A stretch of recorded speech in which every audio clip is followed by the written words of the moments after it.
Barang siapa di hari akhir nanti, karena sebab istrinya, anaknya, keluarganya, hartanya, rumahnya, tanahnya, mobilnya, depositonya, semua yang dimilikinya itu jabatannya.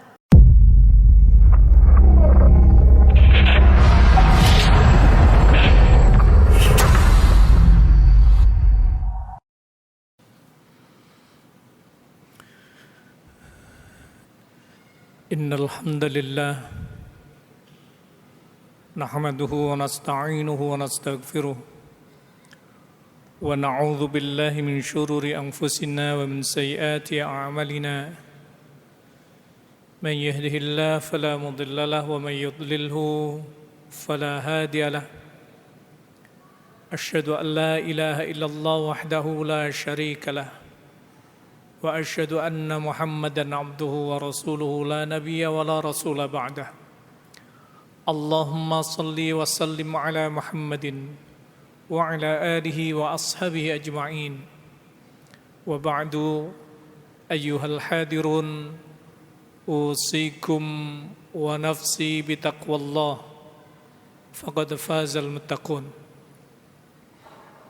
Hadirin kaum mukminin jamaah Jum'ah yang dimuliakan oleh Allah Subhanahu wa taala. Kita bersyukur kepada Allah dengan kudrah dan iradahnya. Allah masih memberikan kesempatan waktu, kesempatan umur. Allah masih berikan kesehatan kepada kita. Sehingga sampai detik ini pula kita masih bisa beraktivitas dalam hidup dan kehidupan kita. Oleh karena itu, marilah kita terus berupaya berusaha menjadikan kesempatan umur, kesehatan, rezeki, semua yang Allah amanahkan kepada kita untuk meningkatkan keimanan kita, ketakwaan kita, ta'abudan wa taqarruban ilallah kita. Salawat dan salam semoga senantiasa terlimpahkan kepada Rasulullah Muhammad sallallahu alaihi wasallam, kepada keluarganya, sahabatnya, serta kaum mukminin dan mukminat yang selalu taat dan patuh kepadanya. Jamaah Jum'ah yang dimuliakan oleh Allah Subhanahu wa taala. Rasa cinta adalah fitrah bagi setiap manusia, setiap makhluk Allah, Allah berikan rasa itu. Itu adalah naluri. Dan kemudian disebutkan secara khusus kecenderungan hati kita, rasa suka kita terhadap wanita, terhadap anak, terhadap harta, terhadap emas, perhiasan. Maka kemudian ketika disebutkan zuyyina linnasi hubbus syahawati, kalimat hubbun, bahasa cinta dalam Al-Quran itu banyak disebutkan. Ketika disebutkan 10 kali, itu untuk memahami tentang cinta, berarti itu adalah sesuatu yang penting.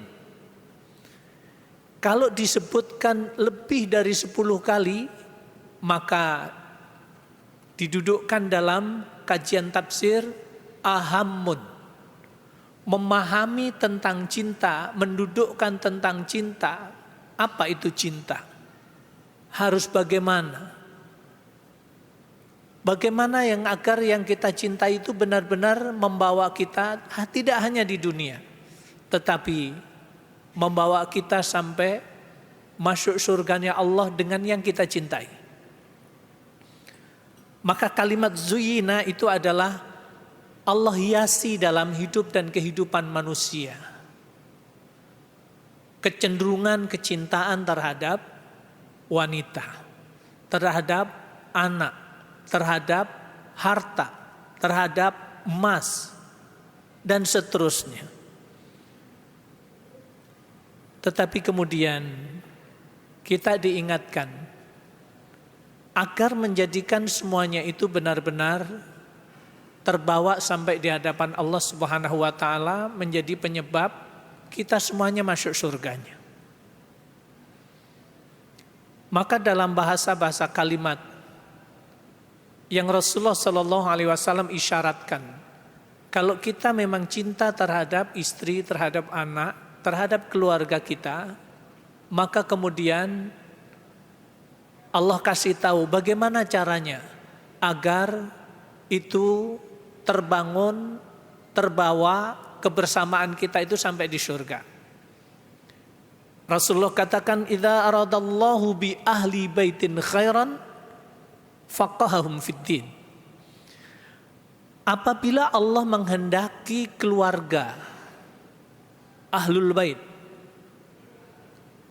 keluarga itu suami, istri, anak, atau siapa yang ada di dalam rumah kita dikehendaki menjadi orang yang baik, maka kemudian Rasulullah katakan, keluarga itu Allah fahamkan terhadap ajaran agamanya. Cirinya, kalau suami, istri, anak itu ada hamasah al-aliyah litafaqahu fiddin, ada semangat yang tinggi untuk mengkaji, mempelajari ajaran agamanya, menjadwalkan diri dan keluarganya untuk mengkaji ajaran agamanya, maka itu pertanda bahwa Allah menghendaki keluarga itu menjadi keluarga yang baik. Kenapa? Karena akan berdampak. Satu, sahihul aqidah. Dengan memahami, mengkaji lebih dalam tentang ajaran agamanya, maka kemudian keluarga itu satu dengan yang lain, apapun profesinya selama itu halal, maka kemudian didudukkan, akidahnya akan benar. Suami, istri, anak, keluarga itu punya kesamaan cara pandang yang sama tentang akidah. Kemudian yang kedua, sahihul ibadah. Dengan ilmu yang dimiliki, dengan ilmu yang dikaji, maka ibadahnya akan benar. Sahihul ibadah. Benarnya ibadah, kesamaan pemahaman antara suami dan istri dan juga anak atau siapapun yang tinggal dalam keluarga kita itu, maka disitulah akan terjadi saling ta'awun. Betapa kita sudah lelah dari dulu. Yang satu soal tahiyatnya digerakkan, yang satu soal tahiyatnya tidak digerakkan. Karena dari kecilnya diajarkan at-tahiyatul mubarakatus, sampai kalimat doanya pun at-tahiyatulillah wassalawatu wattayyibat assalamu alayka ayyuhan nabiyyu wa rahmatullahi wa barakatuh. Kemudian stempelnya di masyarakat kita yang seperti itu Muhammadiyah. Kemudian at-tahiyatul mubarakatus salawatut thayyibatullah assalamu alayka ayyuhan nabiyyu wa rahmatullahi wa barakatuh assalamu alayna wa ala ibadillahis salihin asyhadu an la ilaha illallah wa asyhadu anna muhammadar rasulullah. Yang satu menyebutnya NU. Akhirnya yang satu gara-gara begini, yang satu begini. Ketika dirujuk ternyata sama-sama ada dalil yang menunjukkan kebenaran tentang itu.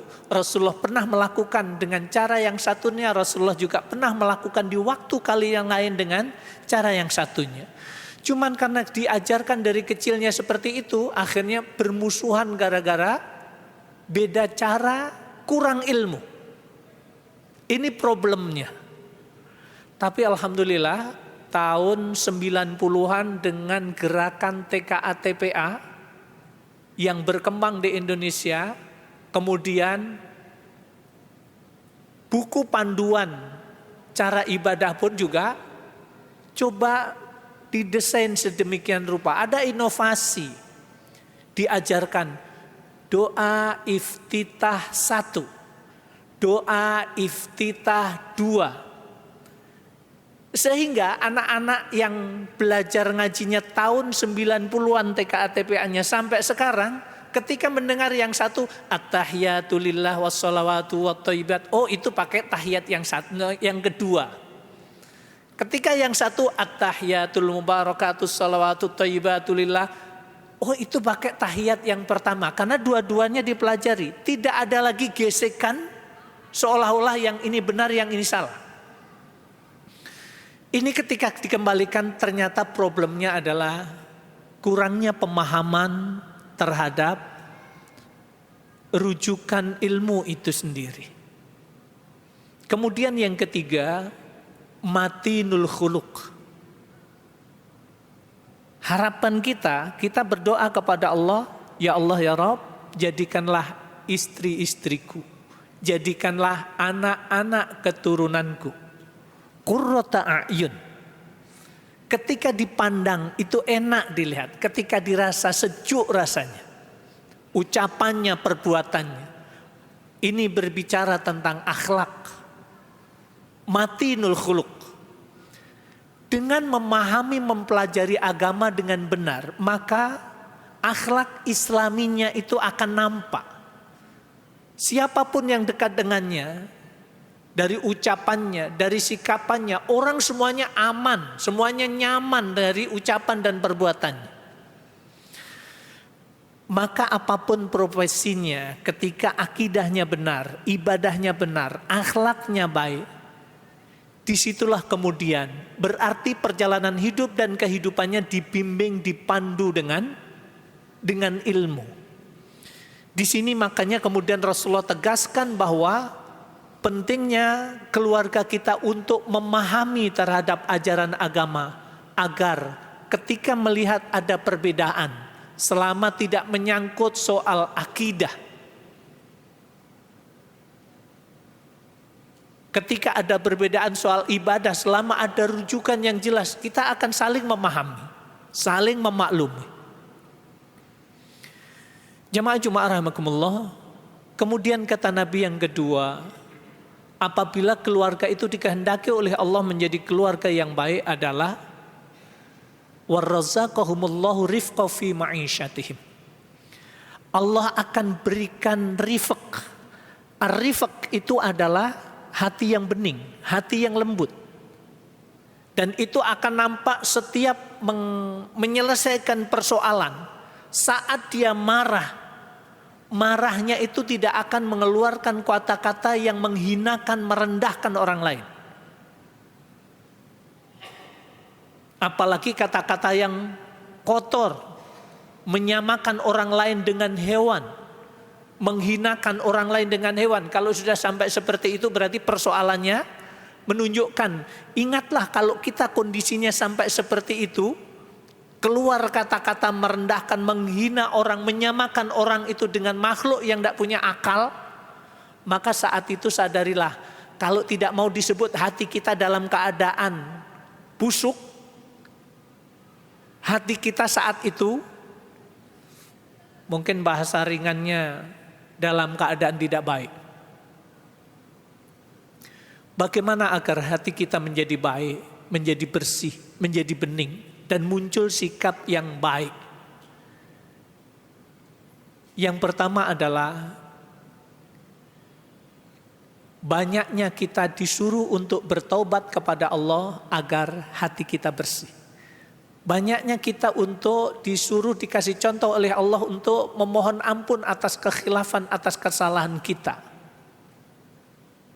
Minta ampun kepada Allah, minta maaf kepada sesama. Itu adalah sebagai bentuk upaya agar hati kita itu menjadi bersih. Kata Rasulullah, innal mu'mina idza adnaba dzamban fi qalbihi nuqtatun sauda. Ketika seseorang yang beriman berbuat dosa, maka di dalam hatinya itu ada titik hitam yang mengotori.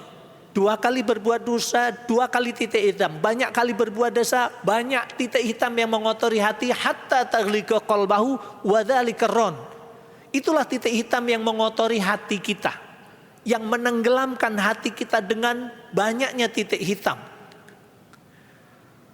Wa in taba wa nazza'a wastaghfara saqula qalbuhu. Kata Nabi, kalau orang itu kemudian bertobat kepada Allah, mengakui kekhilafan kesalahannya, kemudian minta ampun kepada Allah, kemudian berupaya tidak mengulangi kesalahan itu, kemudian melakukan kebaikan demi kebaikan, kata Rasulullah, saqula qalbuhu, maka bening bersih kembali hati itu.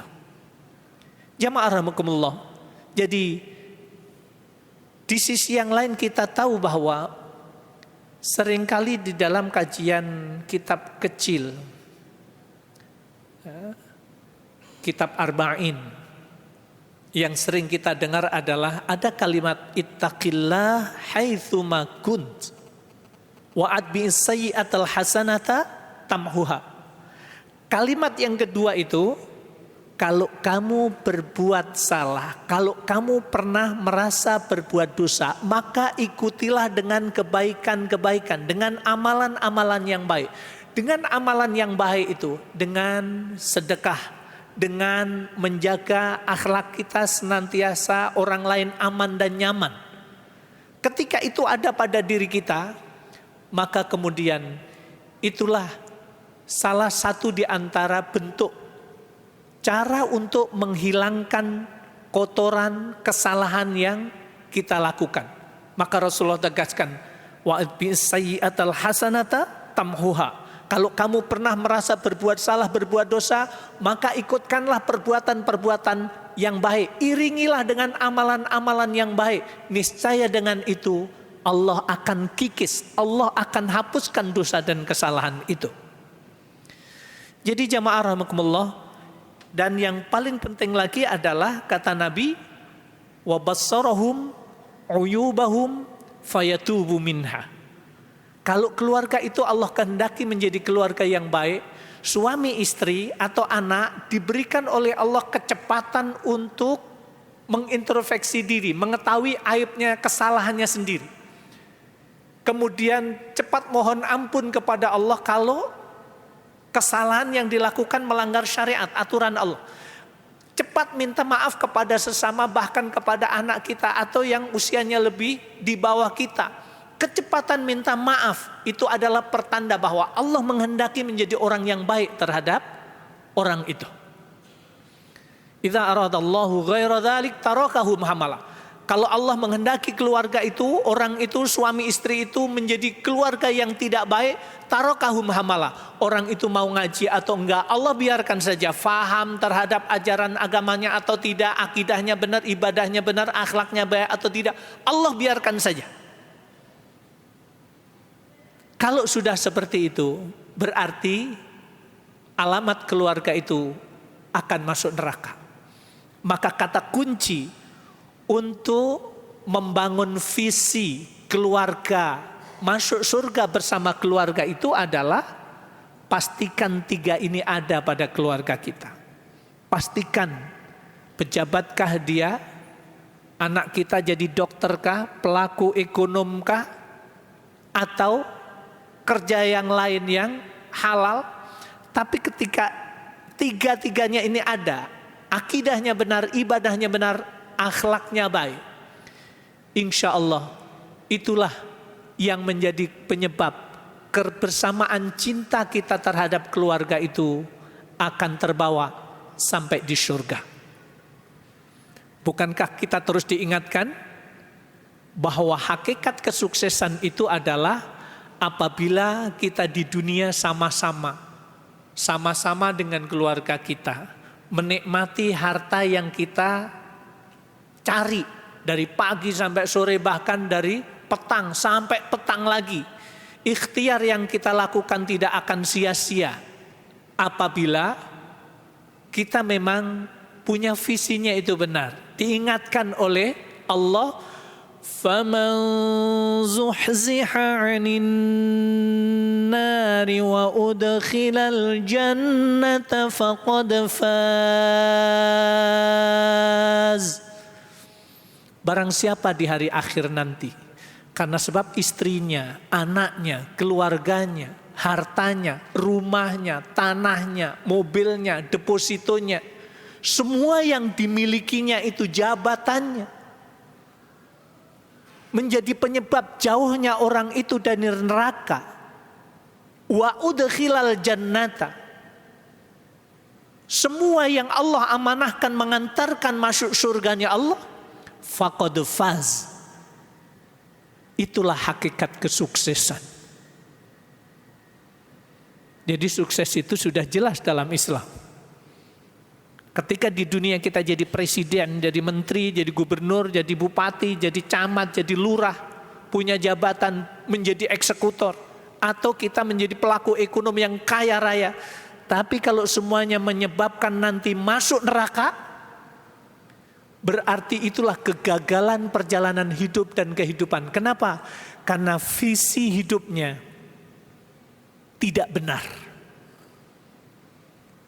Jadi komitmen kita adalah visi keluarga kita bersama masuk surga bersama keluarga kita. Barakallahu li wa lakum fil Qur'anil azim wa nafa'ani wa iyyakum bima fihi minal ayati wa dzikril hakim. Aqulu qouli hadza wa astaghfiruhu innahu wal ghafurur rahim.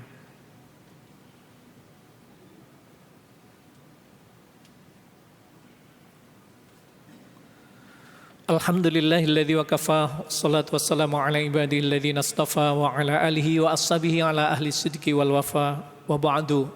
Ayyuhal hadirun, usikum wa nafsi bitaqwallah faqad fazal muttaqun. Jamaah rahmakumullah. Alhamdulillah tadi sudah banyak disampaikan oleh pengurus bahwa peluang-peluang atau kegiatan beramal baik sedekah atau wakaf, kita harus melihatnya bahwa itu semuanya adalah peluang kita untuk masuk surga bersama keluarga kita. Saya ingatkan di ujung khutbah ini, ketika orang tua kita berdoa kepada Allah, wa aslih li fi dzurriyyati, ya Allah ya Rabb, perbaiki diriku ya Allah. Jika ada dosa ya Allah, ampunkan dosaku. Jika pahala yang saya dapatkan, jika amalan saya belum banyak ya Allah, perbanyak amalanku melalui anak keturunanku.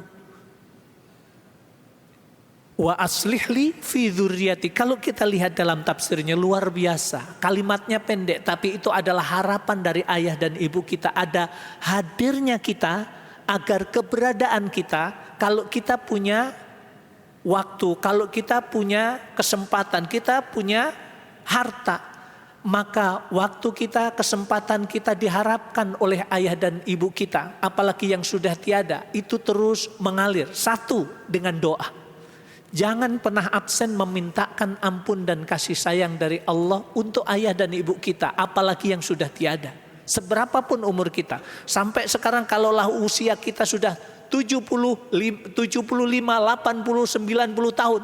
Ingat, posisi kita tetap anak bagi ayah dan ibu kita. Harapannya adalah permintaan ampun kepada Allah itu senantiasa diharapkan oleh ayah dan ibu kita. Maka jangan pernah absen memintakan ampun dan kasih sayang dari Allah untuk ayah dan ibu kita. Dua, kalau kita punya harta, rumah, tanah, deposito kita, lakukanlah wakaf untuk ayah dan ibu kita. Bersedekah jariahlah untuk ayah dan ibu kita. Wakaf tidak harus besar. Ketika kita punyanya kecil, wakaf Quran 50.000, 75.000 yang ideal. Ketika kita serahkan di pesantren tahfidz, kita niatkan untuk ayah dan ibu kita, itu adalah bagian memelihara cinta kita untuk ayah dan ibu kita agar terawat sampai di surganya. Apalagi ketika istri yang mendampingi kita sudah mendahului kita. Dia adalah orang yang kita cintai juga. Dia adalah orang yang selama ini mendoakan atas aktivitas kerjaan kita. Maka ketika wakaf untuk istri kita, hakikatnya kita itu sedang merawat cinta kita agar Allah pertemukan sampai di surga nanti. Akhirnya marilah terus memanfaatkan kesempatan waktu, kesempatan umur. Kalau di sisi lain kita terasa juga di grup WA Jamaah Masjid Fatahillah satu demi satu kita baca dipanggil oleh Allah. Saudara kita, orang terdekat dengan kita, saudara kita, sahabat kita, istri kita dipanggil oleh Allah. Dan kita tinggal nunggu waktu. Berita itu juga akan terdengar oleh yang lain bahwa kita pada akhirnya juga dipanggil oleh Allah. Allahumma salli wa sallim ala Muhammadin wa ala alihi wa ashabihi ajma'in walhamdulillahi rabbil alamin. Allahumma ighfir lil mu'minina wal mu'minat wal muslimina wal muslimat al ahya'i minhum wal amwat. Allahumma arinal haqqa haqqan warzuqna ittiba'ah wa arinal batila batilan warzuqna ijtinabah. Rabbana la tuzigh qulubana ba'da idh hadaitana wa hab lana min ladunka rahmah innaka antal wahhab. Rabbana atina fid dunya hasanah wa fil akhirati hasanah wa qina adzabannar. Walhamdulillahirabbil alamin. Ibadallah, aqimis shalah. Assalamualaikum warahmatullahi wabarakatuh. Teman-teman sekalian, apa yang teman-teman baca di sini yang baru tulisannya itulah Baitul Mal. Apa itu? Nah, inilah salah satu inovasi yang dilakukan oleh Masjid Fatahillah Blok B Tanah Abang. Apa itu inovasinya? Selama ini udah ngebantu kita semua, udah ngebantu zakat, fitrah, malnya semua udah. Santunan sama duafa juga udah, semua udah beres. Tapi sekarang diperbaiki manajemennya ala Rasul gitu loh. Ya, jadi ada Baitul Mal, bukan cuman memikirkan yang singkat, yang to the point, kasih makan selesai, tapi bagaimana ini memberikan kail kepada lingkungan. Dan ini yang membuat makmur. Ini sebuah percontohan, teman-teman. Mari kita support, mari kita dukung. Kenapa? Karena masjid-masjid lain sudah ada beberapa ya yang menjadi contoh, dan ini menjadi contoh kepada masjid yang lain untuk menjadikan kemarin studi banding. Baitul Mal inilah konsep ala Rasul.